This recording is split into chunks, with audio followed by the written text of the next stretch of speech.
우리는 지난 새해 첫 주부터 2주간 동안 기도가 무엇인지에 대해서 함께 묵상을 했었습니다. 그리고 지난주에는 여러 다양한 기도의 방법들을 여러분들에게 제시해 드리면서 우리가 할 수 있는 만큼만 기도를 한번 시작해보자 라고 제안을 했었죠. 이 제안에 많은 분들이 호응해 주셔서 새벽 기도회와 수요 기도회에 함께 기도에 동참해 주셨습니다.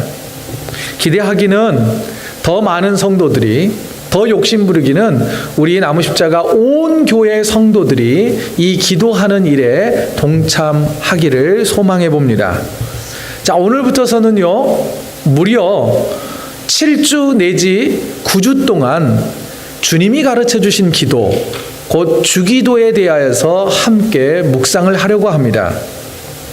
그러면서 우리가 우리의 기도의 삶을 한번 점검해보고 또 신실한 기도의 사람으로 성장하는 기회로 삼기를 원합니다. 초대교회 성도들은요, 하루에 3번씩 주기도문을 가지고 열심히 기도를 했습니다. 또한 초대교회 성도들에게 세례를 받을 때에는 반드시 세례받는 자의 첫 번째 기도가 뭐였느냐면 주기도문이었습니다. 더 나아가 초대교회에서는요, 이 주기도문 안에 들어있는 내용들을 성도들이 알아야 하는 신앙의 기본이라고 가르쳤습니다. 이제 시간이 흘러서 초대교회뿐만 아니라 중세의 교회 안에서도 마틴 루터라고 하는 분은 이런 말을 남겼습니다. 모든 성도들은 아침에 일어날 때 주기도문과 함께 일어나고 잠자리에 들 때도 주기도문으로 기도하고 잠자리에 들어야 된다라고 할 정도로 중세 교회 안에서도 종교개혁자들 가운데서 마틴 루터나 존 칼빈이나 하는 많은 사람들이 이 주기도문을 강조했고 주기도문을 자주 사용하도록 독려를 했습니다. 그러나 오늘날 한국 교회나 이민교회 그리고 저와 여러분들은 이 주기도문을 어떻게 사용하고 있습니까? 주기도문을 때때로 집사님 오늘 목장 모임은 주기도문으로 마칠게요. 뭔가 모임이나 예배를 마칠 때 마침 기도를 대신해서 사용하지 않습니까? 또 우리 함께 주기도문으로 뭘 마치겠다든지 주기도문을 암송하겠습니다. 그러면 왜 그렇게 빨리 하는지, 뭐 달리기 시합이나 하듯이 하늘에 계신 우리 아버지 샥샥샥샥샥 막 달려가요. 제가 한국에서 부교육자 사역을 할 때 교회 원로 장로님은요, 한 교회에서 20년 동안 교회를 섬기신 분이에요. 교회 어른이죠. 부목사님들을 다 불러 모았어요. 그러면서 원로 장로님이 부탁을 하시는 거예요. 제발 주기도문하고 사도신경 할 때 천천히 좀 해달래요. 이유는 2가지였습니다. 참 의미 있는 이유였습니다. 첫째는 장로님이 말씀하시기를 우리가 주기도문과 사도신경을 암송을 할 때 그냥 아무 의미 없이 막 쏘아붙이듯이 누가 빨리 하나, 누가 먼저 끝내나 하듯이 할 게 아니라는 거예요. 주기도문과 사도신경은 한자 한자, 한 문장 한 문장 그 의미를 되새기면서 깊이 묵상할 그런 기도지 함부로 할 기도가 아니라는 거예요. 그 다음 이유는 이거였어요. 부목사님들은 젊으니까 그렇지 늙어봐 목사님 기도에 쫓아가다가는 숨 차서 숨 넘어가 죽어요. 그러니 제발 좀 사도신경이나 주기도문 할 때는 좀 천천히 해줘요. 참 의미 있는 해석과 의미 있는 부탁 아닙니까? 그래서 오늘날 저와 여러분들이 주기도문을 사용하는 모습들을 보고 이렇게 안타까워하는 분들이 있습니다. 여러분, 주기도문이잖아요. 그런데 가운데 기도를 빼버리면 뭐가 남습니까? 주기도문에서 기도를 빼버리면 주문인 거예요. 주문. 우리의 주기도문 사역이 주문을 외듯이, 뭔가 주문을 내듯이 사용하고 있다라고 하면서 안타까워하는 분들이 굉장히 많습니다. 자, 자, 그러면 우리가 주기도문을 사용할 때 신중해야 하는 이유가 뭘까요? 그리고 그 의미를 되새겨야 하는 이유가 뭘까요? 여러분, 이 주기도문은요, 주기도라고도 표현하죠. 예수님께서 우리에게 남겨주신 유일한 기도문이기 때문입니다. 예수님께서 주님의 제자들에게 이 주기도문을 남겨주셨고요. 그리고 이 주기도문의 전통은 초대교회로 이어졌고, 초대교회에 이루어졌던 게 성경에 기록되어 있으며, 이 성경에 기록된 것을 오늘날 우리가 주님이 가르쳐 주신 그 기도를 모범으로 해서 기도를 하고 있기 때문이지요. 또 하나는 뭐냐면요, 주기도문에는 우리의 기도를 들으시는 하나님이 어떤 분이신지를 너무나 잘 설명해 주기 때문입니다. 그것뿐만 있는 게 아니에요. 우리의 기도를 들으시는 하나님이 어떤 분이신지, 그리고 과연 나는 하나님과의 관계에서 나의 정체성이 무엇인지를 잘 설명해 주고 있습니다. 이 내용은 다음 주에 우리가 함께 깊이 묵상해 볼 것입니다. 그것만 있는 거 아니에요? 주기도문 안에는요, 우리가 어떻게 기도해야 하며 무엇을 기도해야 하고, 그리고 하나님 나라 백성으로서 어떻게 살아가야 하는지가 녹아 들어가 있기 때문에 주기도문을 우리가 사용할 때 주문처럼 함부로 사용해서는 안 되는 것입니다. 그래서요, 주기도문을 이렇게 말합니다. 기도 중에 기도, 이렇게 표현을 해요. 그래서 여러분들 주보를 보시면 앞서도 말씀드렸지만 오늘 설교의 제목이 기도 중에 기도, 주기도 1번 기도를 가르쳐 주옵소서라고 제가 그것을 인용하고 있는 것입니다. 자, 그러면 이제 우리가 이후로부터서는 주기도문을 우리가 사용할 때, 주기도를 할 때에 우리가 조금 더 신중하고 조금 더 그 의미와 정성을 다하여서 우리가 바른 주기도문으로 사용할 수 있기를 간절히 소망해 봅니다. 그런데 그럼 이 주기도문을 잘 사용하기 위해서는 주기도문이 무엇인지를 좀 우리가 잘 알아야 할 거 아니겠습니까? 그래서 오늘은 첫 번째 시간으로 주기도문이 어떤 배경하에서 제자들에게 주님께서 기도를 가르치셨는지를 함께 서론적인 내용을 함께 살펴보고자 합니다. 자, 오늘 본문인 누가복음 11장 1절을 제가 다시 읽겠습니다. 잘 들어보시기 바랍니다. 예수께서 한 곳에서 기도하시고 마치심에 제자 중 하나가 여짜오되 주여 요한이 자기 제자들에게 기도를 가르친 것과 같이 우리에게도 가르쳐 주옵소서. 11장 1절의 말씀은 예수님께서 한 곳에서 기도하는 것을 마치자 제자들이 기도를 가르쳐달라 라고 요청했다고 누가는 이 본문을 기록해 주고 있습니다. 자, 여기에서도 볼 때 예수님께서는요, 기도하는 분이셨어요. 기도를 습관처럼 또한 삶의 많은 부분을 기도로 채우셨던 분이에요.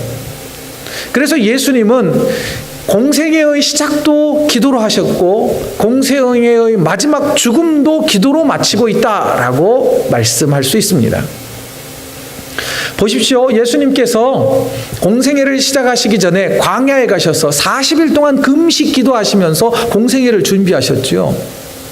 그리고 공생애를 함께 시작할 12명의 제자들을 선택하실 때도요, 성경을 보면 밤이 새도록 기도하신 후에 제자들을 선택하셨다라고 기록하고 있습니다. 또 십자가에 달리시기 전에 겟세마네 동산에 올라서 예수님이 어떻게 기도하셨는지 아시죠? 땀방울이 흐르는데 그 땀방울에 피가 섞여 나올 정도로 간절히 기도하셨습니다. 그리고 십자가에 달려서 마지막 그 호흡이 끊어질 때 하나님을 향하여, 아버지 하나님을 향하여 마지막 기도를 올립니다. 그 마지막 기도가 이것이죠. 아버지, 내 영혼을 아버지 손에 맡깁니다. 그리고 운명하셨습니다. 보십시오. 예수님의 삶은 모두 다 기도로 채워져 있다는 것입니다. 오늘 본문에서도 제자들에게 주기도를 가르칠 때에 그때에도 주님은 기도하신 후에 제자들에게 주기도를 가르쳐 주셨다라고 하는 것을 볼 수가 있지요. 자, 예수님의 기도 생활을 지켜보던 제자들이 당시의 유대인들과 바리새인들의 기도와는 차원이 다른 기도를 하고 계신다는 것을 지켜보았습니다. 그리고 유심히 지켜보던 제자들 가운데 예수님의 기도를 좀 우리도 배웠으면 좋겠다라고 하는 마음이 모두 다에게 있었던 것 같아요. 그런데 성질 급한, 누구라고는 나와 있지 않기 때문에 우리는 상상을 해볼 뿐이죠. 성질 급한 아마 베드로가 손을 들고 말했을 것 같아요. 예수님, 우리에게 기도를 가르쳐 주십시오. 아마 다른 제자들은 굉장히 베드로에게 고마워했을 것 같아요. 그렇지 않아도 좀 나도 말하고 싶었는데 베드로가 말해주니 얼마나 고마웠겠어요. 그래서 이 예수님께서는 제자들에게 기도를 가르쳐 주셨습니다. 그런데 여기에서 우리가 짚고 넘어가야 할 게 있습니다. 이미 제자들이 기도를 잘 알고 있었고 기도를 열심히 하던 사람들이었다는 거예요. 기도를 가르쳐 주세요라고 하는 이 요청이 기도를 몰라서 기도를 가르쳐 주시라고 한 요청이 아니라고 하는 것을 우리가 알고 넘어가야 합니다. 왜냐하면 예수님의 제자들은 이미 유대인들이었습니다. 유대인은요, 이미 구약 성경을 잘 알고 있었던 사람들이고, 이 구약에 나타나는 이 다니엘처럼 하루에 3번씩 시간을 정해놓고 기도하던 사람들이에요. 그뿐만 아니라 유대인들에게는요, 한꺼번에 공동으로 드리는 기도문이 있었어요. 회당이나 성전에서 항상 예배를 마치고 나면 축복 기도문을 마지막으로 함께 암송을 하면서 예배를 마쳤는데, 거룩한 기도문이라고 일컬어지는 카드시라고 하는 기도문이 있었습니다. 그 기도문을 항상 예배 때마다 함께 모든 유대인들이 암송하고 있었어요. 그뿐만이 아니에요. 세모네 에레스라고 하는 기도문이 있습니다. 이거를 18번 기도문이라고 그래요. 축복 기도문. 이게 굉장히 길어요. 왜 18번 축복 기도문이냐면 하루에 3번씩 18가지의 축복 기도문을 암송해서 매일과 같이 반복해서 유대인들은 기도를 했습니다. 이처럼 유대인들은요, 기도의 사람이었고 기도에 젖어 있었던 사람이고 기도를 어떻게 하는지 잘 알고 있었단 말이죠. 그런데 그렇게 기도를 잘 알고 있었던 제자들이 왜 기도를 가르쳐 달라고 예수님에게 요청했을까요? 그 단서가 또 오늘 본문 1절에 있습니다. 1절 후반절은 이렇게 기록되어 있어요. 주여, 요한이 자기 제자들에게 기도를 가르친 것과 같이 우리에게도 가르쳐 주옵소서. 여기에 해답이 들어 있습니다. 주기도문 강해라고 하는 책을 쓴 김세윤 박사님이 계세요. 그 박사님은 이렇게 이야기를 합니다. 제자들이 예수님에게 기도를 가르쳐 달라는 요청은 무엇인가 하니, 예수님을 따르는 제자 공동체에게만 우리 공동체에 필요한, 그리고 우리 공동체의 정체성을 밝힐 수 있는 우리들만의 기도문을 가르쳐 주세요라고 요청한 거다라고 해석을 해주고 있습니다. 그 김세윤 박사님의 책을 좀 요약해서 설명을 드리자면 이런 거예요. 예수님 당시에는요, 경건한 유대인들 가운데 경건 운동을 하는 사람들이 있었습니다. 메시아가 곧 오셔서 이 땅을 회복시킬 텐데 그 회복되기 전에 회개 운동을 하고 거룩하게 그 예수님 오시기를, 메시아가 오시기를 기다리는 경건 운동을 하는 사람들이 있었습니다. 첫 번째는 바리새파 사람들이 있었습니다. 바리새파 사람들을 뭐라고 그러냐면 율법주의자다라고 표현을 해요. 그 사람들은 구약의 율법, 특별히 신명기 율법을 철저하게 지키기 위해서 노력했던 사람들입니다. 또 하나는 에세네파 또는 에센파라고 하는 사람들이 있어요. 이 사람들은 극단적 금욕주의적인 생활을 했습니다. 그래서 저 사해 인근에 있는 쿰난이라고 하는 동굴에 집단 생활을 하면서, 공동체 생활을 하면서 그곳에서 청빈하고 검소하고 아주 금욕적인 생활을 했습니다. 그래서 그 사람들을 뭐라 그러냐면 금욕주의자들이다 라고 평가를 합니다. 그뿐만 아니라 유대 공동체 안에는 세례 요한도 공동체를 형성하면서 요한 공동체를 이끌면서 그들 또한 메시아가 이 땅에 임재하기를 기다리는 경건한 운동을 이끌어 갔었습니다. 그런데 죄다 이 바리새파나 에센파나 요한 공동체에는 각각의 자신들만의 신학이라고 하는 것은 하나님이 어떤 분이신지, 예수님이 어떤 분이신지, 부활은 뭐고 영생은 뭐고 구원은 무엇인지, 어떻게 우리가 삶을 살아야 하는지를 잘 집대성해 놓은, 엑기스를 쏟아놓는 각각 분파들만의 기도문을 가지고 있었습니다. 그래서 이 여러 단체들이 모일 때마다 그 기도문을 통하여서 우리는 한 공동체야, 그러면서 자기 정체성 또한 이 공동체를 결속시키는 기도문이 있었단 말이죠. 그런 상황 속에서 이제 예수님의 제자들은 세례 요한을 따르고 있다가 세례 요한을 떠나서 예수님을 따르기로 결정을 한 거예요. 그러면서 예수님을 따르는 무리가 점점 많아졌습니다. 이제는 무리가 아니라 공동체가 된 거예요.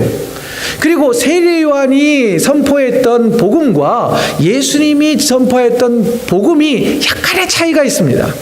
세례 요한은 물세례를 세례받는 것을 중요하게 생각하고 회개하지 않으면 심판이 있을 거다라고 하는 것에 중점이 있다면, 예수님께서는 회개하는 자에게 그 어떤 죄인이든지 사랑으로 다 용서해 주신다고 하는 하나님 나라에 대한 선포가 이루어졌던 것입니다. 그러니 예수님의 기도는 바리새인과 에센파와 요한 공동체의 기도와는 사뭇 다른 기도를 하고 있었던 거예요. 그러니 예수님을 따르는 제자 공동체 안에 우리도 우리의 정체성을 밝힐 수 있는 기도문이 필요합니다. 주님, 그 기도문을 우리에게 주십시오라고 요청한 것입니다. 그 요청에 따라서 예수님께서는 주기도문을 허락해 주신 것입니다.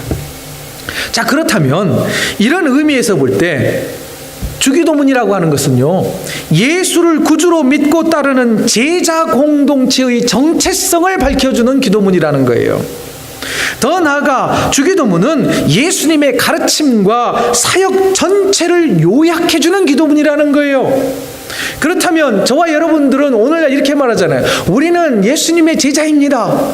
우리는 예수님의 제자의 삶을 살겠습니다라고 결단하면서 우리가 신앙생활을 하고 있지 않습니까? 그렇다면 우리가 주기도문의 의미와 목적을 잘 알고 그 주기도문을 따라서 주기도문에 기록된 그 삶의 모습을 쫓아가야 한다는 것이지요. 그러니 우리는 주기도문을 잘 이해하고 바로 사용할 때 우리가 진정한 제자로 거듭날 수 있는 것입니다. 또한 우리가 기도의 모범을 보여주신, 모든 삶을 기도로 채워주신 예수님을 본받아 살겠습니다라고 말하잖아요. 그렇다면 기도의 첫걸음이요, 기도의 모범인, 기도 중의 기도인 주기도문을 우리가 잘 사용해야 하는 이유가 여기에 있는 것입니다. 그런데요, 주기도문은요, 누가복음에만 기록되어 있는 게 아니라 마태복음에도 기록되어 있습니다. 예수님의 제자 마태는요, 마태복음을 기록하면서 문학적인 기법과 편집 기법을 사용해서 유대인들이 잘 이해할 수 있도록 복음을 기록해 놓았어요. 굉장히 짜임새 있고 조직적으로 마태복음을 기록했단 말이죠. 그 가운데서 주기도문의 위치를 어디에다가 위치시켜 놓았느냐면, 여러분, 심령이 가난한 자는 복이 있나니 천국이 저희 것이며 라고 예수님께서 산에 올라가서 팔복을 가르쳐 주셨던 것, 그때부터 시작해서 마태복음 5장부터 7장까지를 산에 올라가서 예수님이 설교하시고 가르치셨다 그래서 산상설교라고 합니다. 뭐라고 한다고요? 예, 산상설교라고 그래요. 그런데 마태복음 5장을 쫙 펼치면 어떤 내용이 나오냐면, 그리스도인으로 사는, 그리스도인이라고 한다는 사람이 누구냐? 곧 그리스도인의 정체성에 대해서 이야기를 해줍니다. 세상과는 다른 정체성을 가지고 산다는 거예요. 팔복의 의미가 바로 그런 것입니다. 그러면서 팔복이 끝나고 나면 예수님께서 너희는 세상의 소금과 뭐라고? 빛이다 라고 하면서 우리의 정체성을 말해줘요. 5장과 6장 초반에서 그리고 그리스도인으로서 사는 사람들의 삶의 태도는 어떠해야 하는지를 가르쳐줍니다.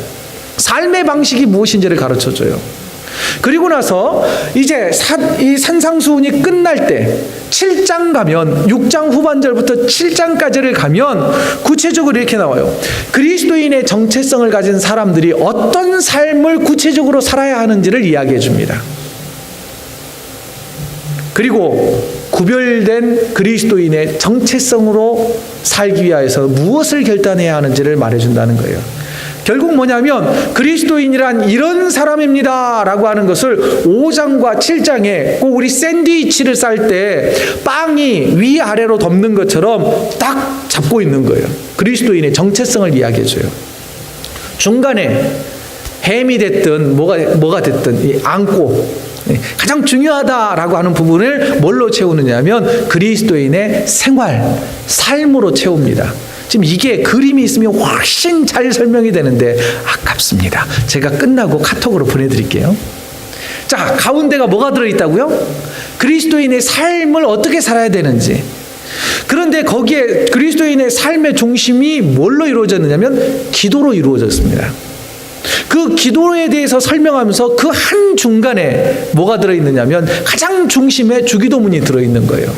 자, 그러면 마태는 의도적으로 예수님이 가르쳐 주신 가장 귀한 설교인 산상설교의 구조 가운데 가장 중심에, 가장 센터에 뭘 가지고 있냐면 주기도문을 일부러 집어넣었다는 거예요. 이 말은 뭐예요? 그리스도인의 신앙생활 가운데 가장 중심은 기도다 라고 하는 것을 말해주고 있어요. 그리고 그 기도의 중심은 뭐로부터 시작한다? 주기도문으로부터 시작한다 라고 하는 것을 우리에게 강조해주고 있는 것입니다. 자, 그러면 이게 왜 중요하냐면요.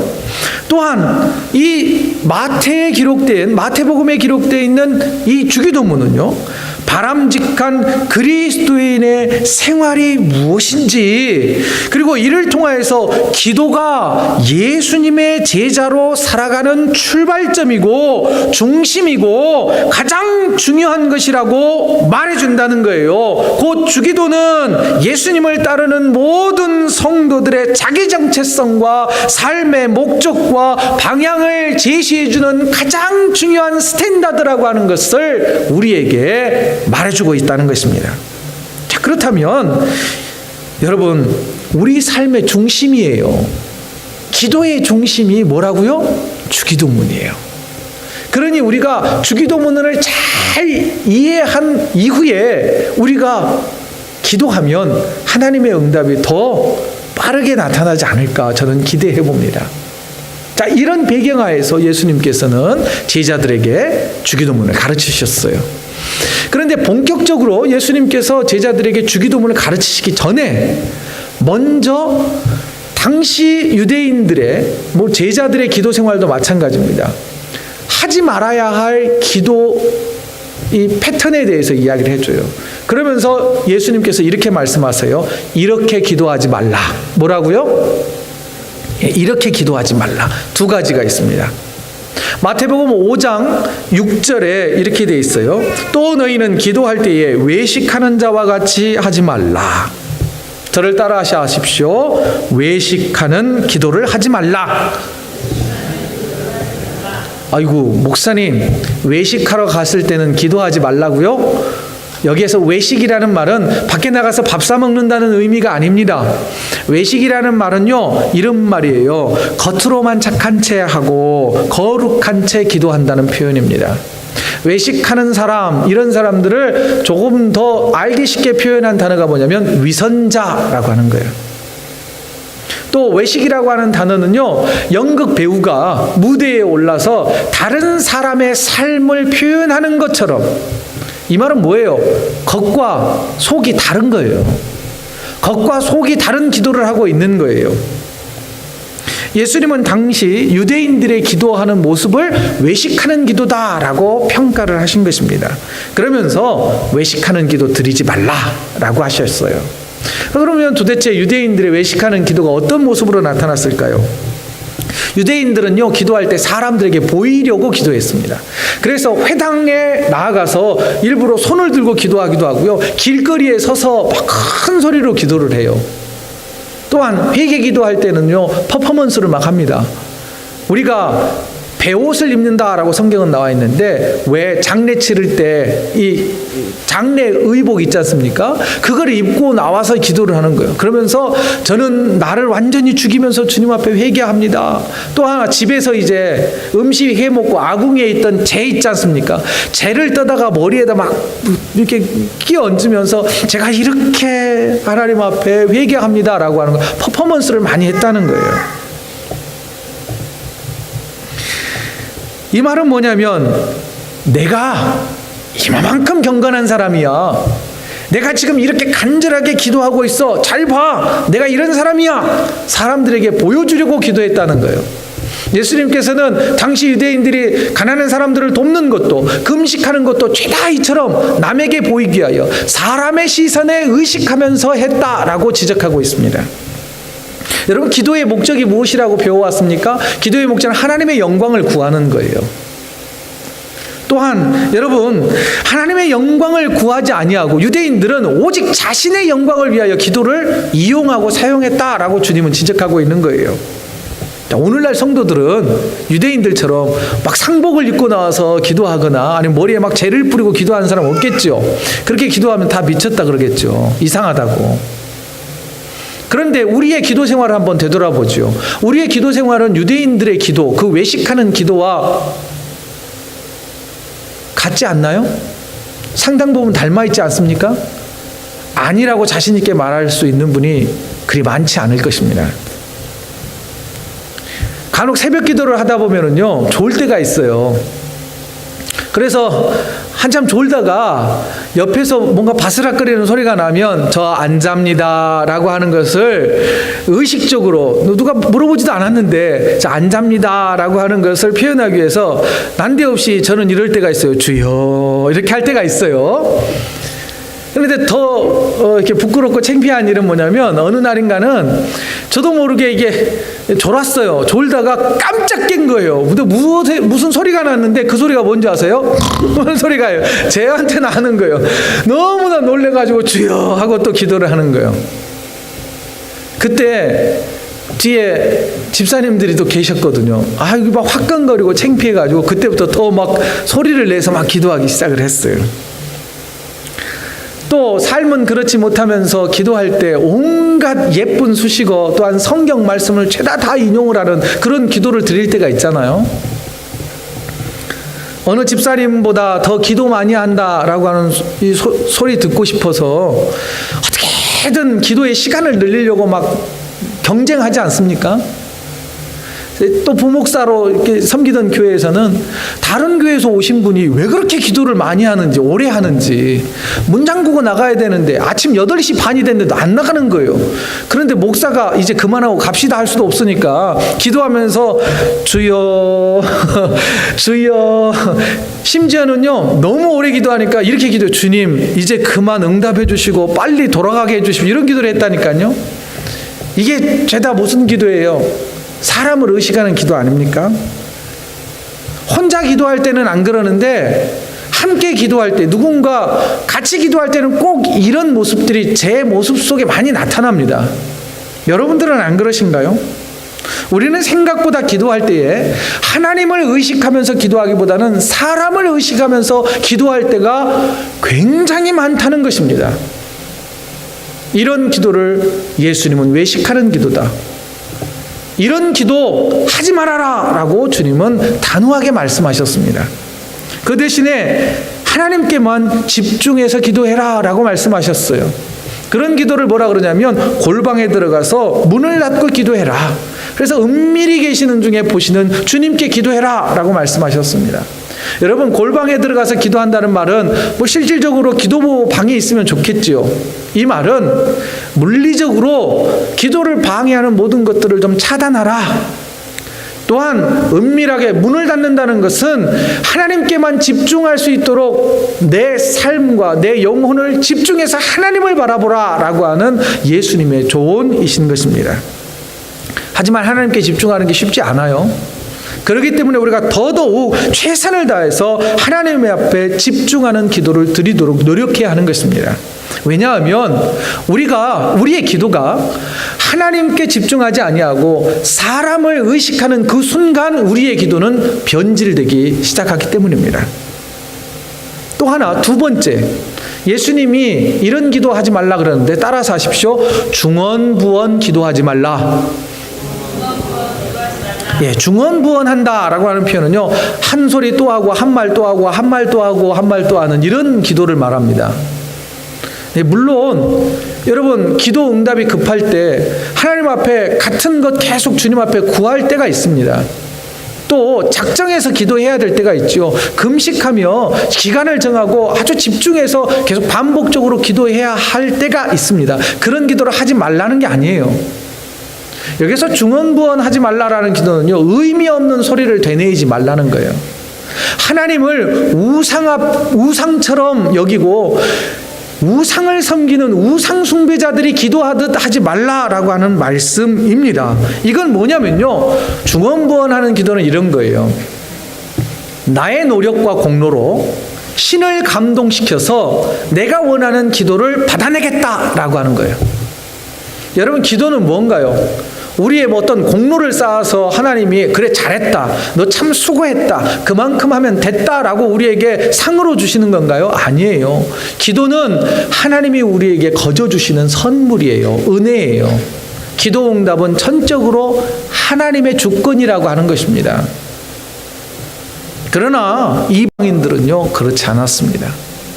대표적으로 구약성경 열왕기상 18장에 보면 엘리야 선지자와 바알신이라고 하는 우상을 섬기는 450명의 제사장들이, 바알의 제사장들이 갈멜산에 모여서 기도 싸움을 합니다. 영적 싸움을 해요.